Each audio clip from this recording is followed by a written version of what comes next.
Welcome friends.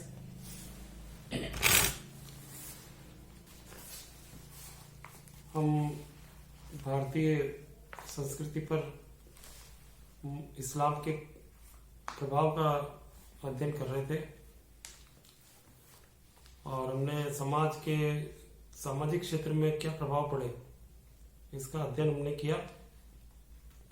अब हम देखेंगे कि और कौन कौन से क्षेत्र ऐसे थे जिस पर इस्लाम का व्यापक प्रभाव पड़ा है, हिंदू मुस्लिम समन्वय देखने को मिलता है।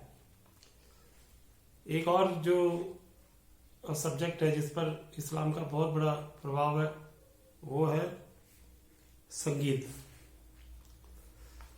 देखिए, जो कट्टर इस्लाम है, जो कट्टर सुन्नी इस्लाम है, वो वहां पर जो है इस्लाम की शिक्षाओं में संगीत को वर्जित किया गया है। लेकिन जो है इस्लाम में इस संगीत की कमी को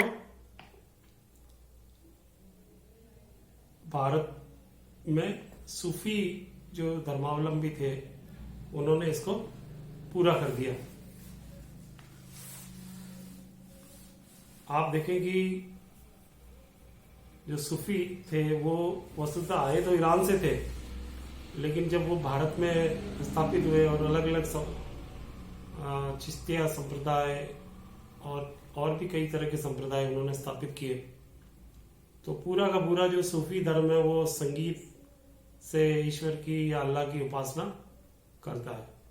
तो ये इस पर जो संगीत है उसको गाना बजाना वो जस्ट लाइक जो है भजनों की तरह हो गया। तो संगीत पर जो संगीत का जो क्षेत्र है उस पर इस्लाम हिंदू धर्म से बहुत अधिक प्रभावित हुआ और बहुत से जो बादशाह और सुल्तान थे दिल्ली के, वो अपने यहाँ पर संगीतकार रखते थे। जैसे उदाहरण के लिए आप देखें कि तानसेन जो एक बहुत बड़ा संगीतज्ञ था, वो अकबर के नवरत्न में शामिल था। और इस हिंदुओं के भजन और इस्लाम के भजन से एक नया गायन शैली विकसित हुई जिसे हम कव्वाली कहते हैं। जहाँ हिंदू भजन करके ईश्वर को स्तुति करते हैं, वहाँ इस्लाम में कव्वाली से अल्लाह को और जो सूफी मत के जो सूफी मत में जो पूजनीय थे उनकी उपासना वो करते हैं। तो इसका जो प्रचुर हुआ और इसी प्रकार से जो ख्याल जो गायन शैली है वो भी इस्लाम के प्रभाव से शुरू हुई।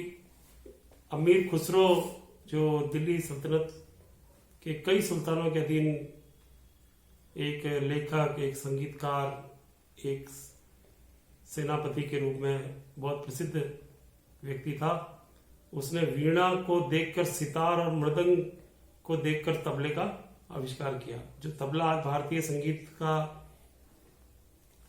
प्रमुख वाद्य यंत्र माना जाता है, उसके आविष्कारक अमीर खुसरो थे।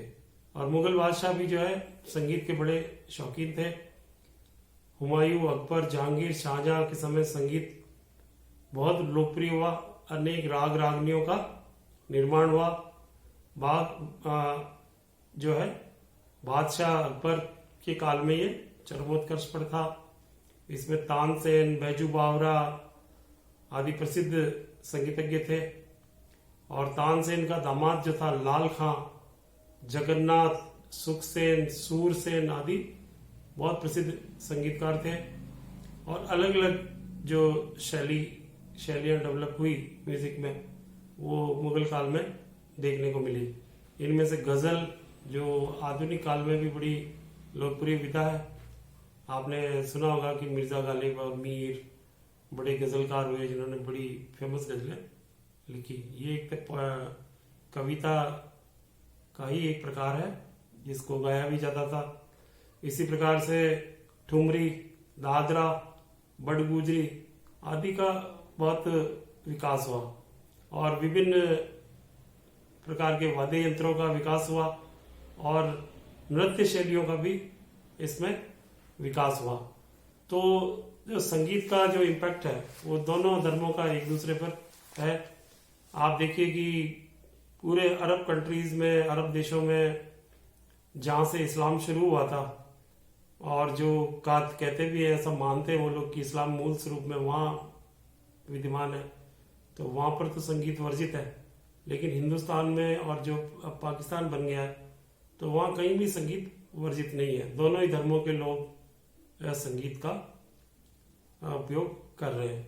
और आप देखें कि जो आप दरगाह में जाएं तो देखेंगे कि वहां पर हमेशा कव्वालियों का गायन होता ही रहता है। पूरी पूरी रात कव्वालियां चलती है, मुकाबले चलते हैं। कुछ मनोरंजन भी है कव्वालियों में।